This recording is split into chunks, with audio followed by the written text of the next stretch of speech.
And welcome back to the Hot Lap. What an absolutely chaotic sprint race. I can't remember the last time we had a red flag in a sprint race, if ever. And, well, it was a crash, destruction, derby galore. And thank goodness everyone is safe. And is this the most significant sprint race, though, for the championship?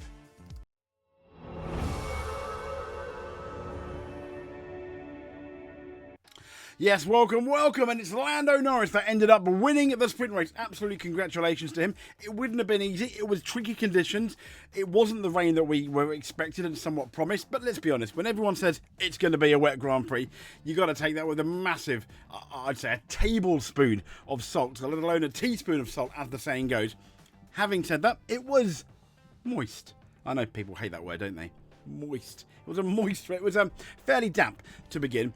To the point where, on the start-finish straight, there was still spray. Obviously, nowhere near enough for the intermediate tyres. We had a mixture of soft and medium tyres, and that was interesting too as well. So, little fact, Lando Norris is the first driver ever to convert pole to victory in a sprint race at Interlagos. There you go. Pub quiz. As if you remember, 2021, Verstappen and Bottas. Verstappen on pole. 2022, Magnussen on pole, George Russell wins. 23, Norris on pole, Verstappen wins. 24, Piastri on pole, Norris wins. To be fair, for that one, Piastri gave the win to Norris, though. In 2025, Norris, and obviously Norris. So moving on from there, this was your top 8. This was Lando Norris. A fantastic victory in this sprint race. Pivotal for the championship? Maybe. Kimi Antonelli, I think one of his best races this year, albeit, you know, in the sprint. I think he undid the nightmare that was the Miami sprint, where he started on pole. George Russell couldn't quite match Antonelli, but third nonetheless. The Max Verstappen fourth, frustrated I understand. Charles Leclerc fifth, Fernando Alonso sixth, Lewis Hamilton seventh, and Pierre Gasly in 8th. And if we want the full results, we've got Lando Norris won by just 0.8 of a second. He did have the fastest lap. He did also, after the red flag, he went on the soft tyres, which I was thinking, oh, is that the best one? Because the mediums ended up working so well. And I think it was the wrong decision, because towards the end of the race, if you watched it, it gave Kimi Antonelli a chance at beating Lando Norris. And it was just sheer frustration, I imagine, from McLaren fans watching on the TV saying, why didn't you pick the mediums? Anyway, Kimi Antonelli finished by 0.8 off. 2.3 seconds down was George Russell. Another couple of seconds, 4.4 in total behind Lando, was Max Verstappen. I think he did the best of what he could have done, of what, realistically. I don't think he lost points to Norris, but he gained points on Oscar. So Charles Leclerc, 16.4 seconds down, mainly thanks to a slowish Fernando Alonso, who finished 18.3 down. Lewis, 0.3 just behind Alonso, could not get past him. To be fair, though, it was very hard, as we'll see. So as we'll see later, Gabriel Bortoleto, oh dear, it was so dangerous. Even on the inside of the first corner, the Senna S, that famous corner.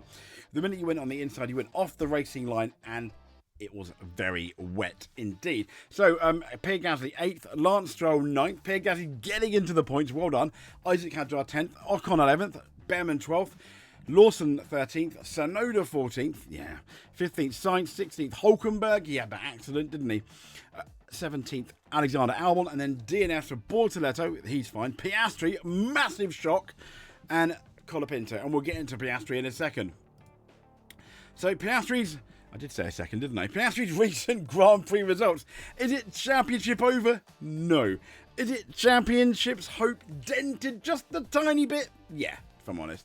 So, DNF, P4, P5, DNF in the sprint, that's America, P5, and now DNF in the sprint. His last podium was 2 months ago.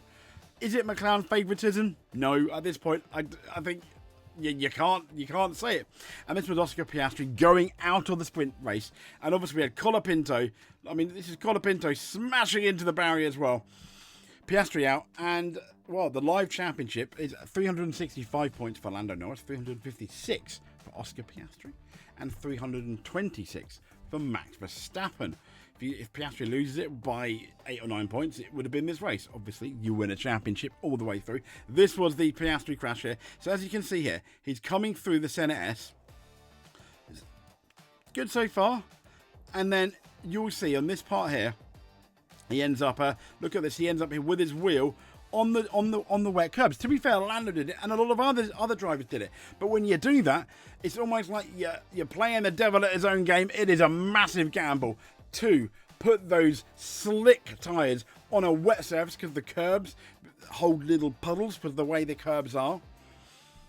And yeah, as you can see here, look, he's on the curb there. There he is. You can see him clearly on the curb.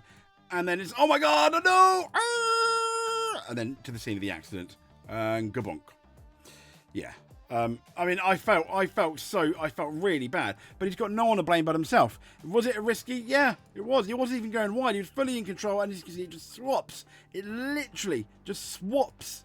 Look, straight away. Nothing, you know, at that point, then, no, you're just a passenger. Nothing you can do about it. Scene of the accident. Oh, Oscar Piastri. Let's talk about this crash, though. The biggest crash I've seen for quite a while. Surely one of the biggest crashes this year. Gabriel Bortoleto is fine in spite of the fact he went flying. I imagine he accumulated a few meters of air miles at the very least. And yeah, I mean, I'm so glad he's all right. It just looked absolutely insane. It just looked horrible. Look at it. Airborne. Tony Hawk would be like, yeah, dude. It was just, yeah, I'm just so glad that he's okay. The F1 car, look, even the steering wheel apparently came off. You imagine you were Gabriel Bortoleto. Okay, he tried to go on the inside on wet surface, but still, you imagine that. That's absolutely insane. Oh my gosh, this was the actual accident here. You get just the end of it. As you can see here, look, he tries to go on the inside, and then smash in the air, airborne. I mean, into the tyre barrier. Toto Wolff, made it similar to the 1994 Rubens Barrichello crash into the barrier, which I think actually was worse. And at the time, if we're honest, safety wasn't like it is today. But everything was working for Bortoleto today. The halo, etc., the crash structure, the chassis. He's probably not going to be in qualifying, but I think he's got to, you know, he can be like, yep, thanks, I'm still alive. I can be without qualifying. This is what he did here. He tried to get on the inside. He completely lost it and smack. And then he ended up, I mean, he's going to have some bruises in the morning, isn't he? Poor Gabriel Bortoleto on the just took it on the inside. On the inside, nothing more he can do. He was like Piastri, just a passenger, but a really violent crash. I'm so happy he was okay. So yeah, these are the points. You know, Lando Norris 365 points. Oscar Piastri 9 points behind Max Verstappen, although he's decreased the gap on Piastri. Sadly, the gap overall for the champion has opened up by a few points. But it's only the sprint race. Only the sprint race. And when you look at the pace, these are the stats from F1 telemetry data. As you can see, the stats. Colapinto, he was all over the place, wasn't he? But when you look at the stats, yeah, I mean, clearly comfortably fastest, but Antonelli was really, really close. And I still think, what a mistake to put on Lando on the soft tyres. I mean, the gap, Lando Norris absolutely not really dominating, but most of the race, he was very much in control. Colapinto, the slowest.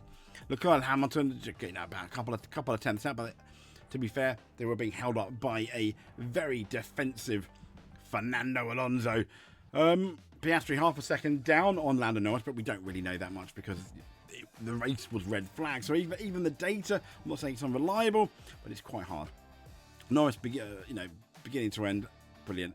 Piastri remained third until about that 5, I think, 6, 7, 8 maybe, but yeah, and then it was just done, wasn't it? It was just done for Piastri when he went into the wall. Top speeds, though, this could be interesting. 318, 316 for Norris and Colapinto. Is that because there was no DRS along with Max? Because it was Behrman, 351. What did he do? Just not brake at all. That's absolutely crazy.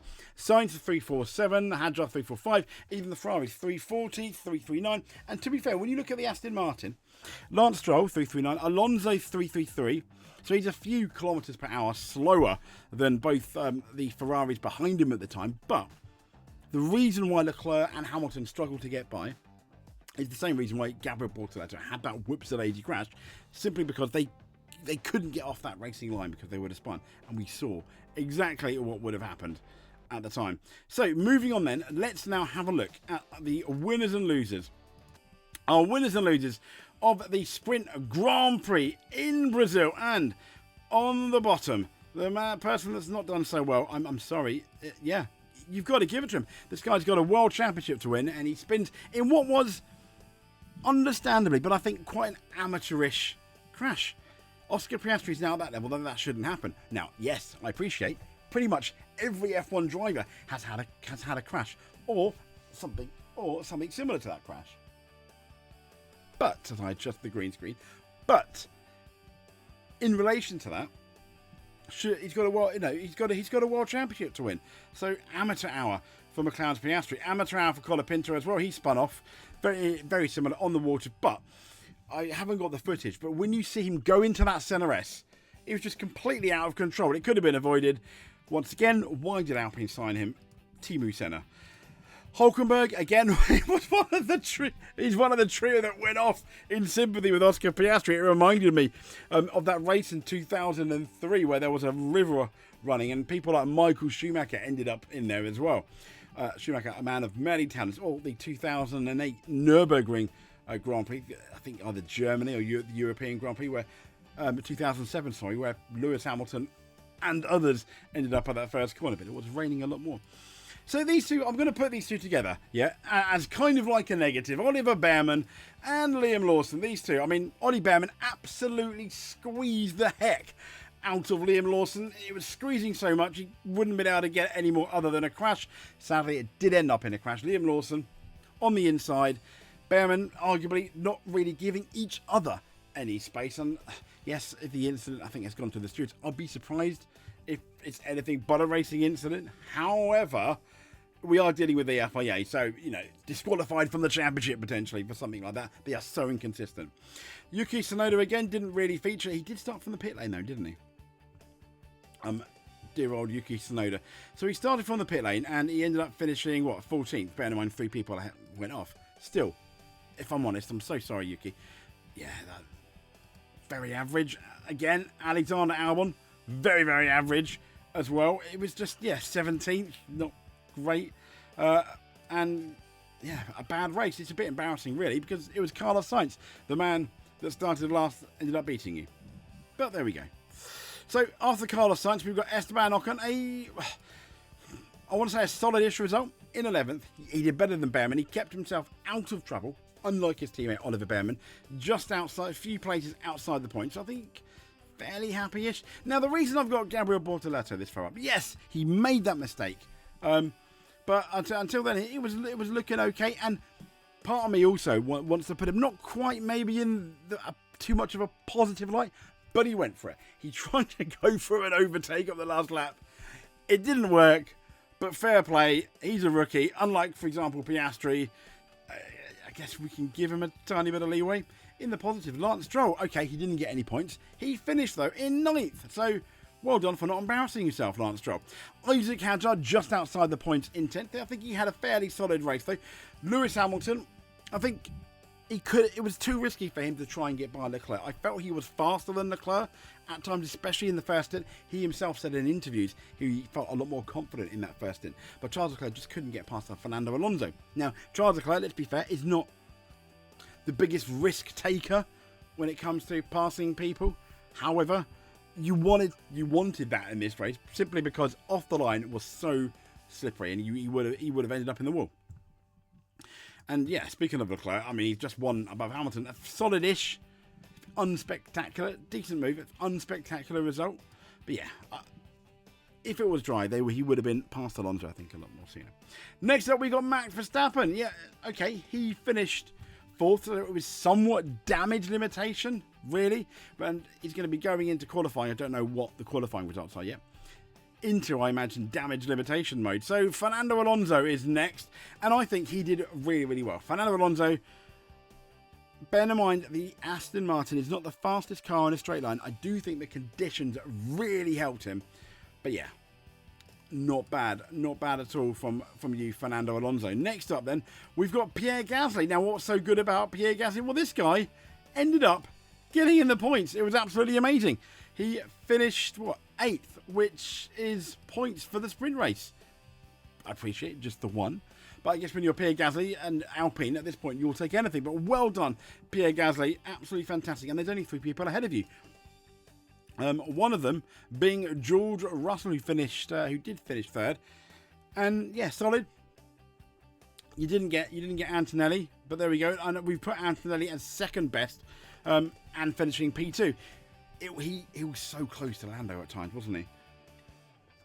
I mean, there was that one moment where he was about 6/10 off Lando in the middle of the section. I thought, surely, but he just couldn't get a good enough exit off that last corner, well, the last proper corner where you brake, put it there. And Fernando Alonso is our man of the sprint race simply because he soaked up the pressure. He had another restart, albeit what was that about? The restart, the rolling restart. Why would they have a rolling restart? I mean, come on, you might as well wrap the cars in cling film at this point. It wasn't wet. Yeah, well, there we go. But Lando Norris did that, and I think McLaren gave him the wrong tyres, unless it was his decision, with those softs. But he did really well with it, soaking up all that pressure. Didn't really make a mistake, unlike his teammate. And he's just the on-form driver at the moment. He absolutely is. So there we go. I'm going to leave you with your top 8. While I ask you, if you made it to the end, absolutely amazing. We are not worthy. Give us a subscribe if you want as well. That'd be really fantastic. It would also help if I hit the subscribe button to tell you what I'm... There we go. There it is. Hit the notification button so you don't miss a video. But you just watching this is more than enough for us. Thank you very much. And we'll speak to you soon. And stay safe.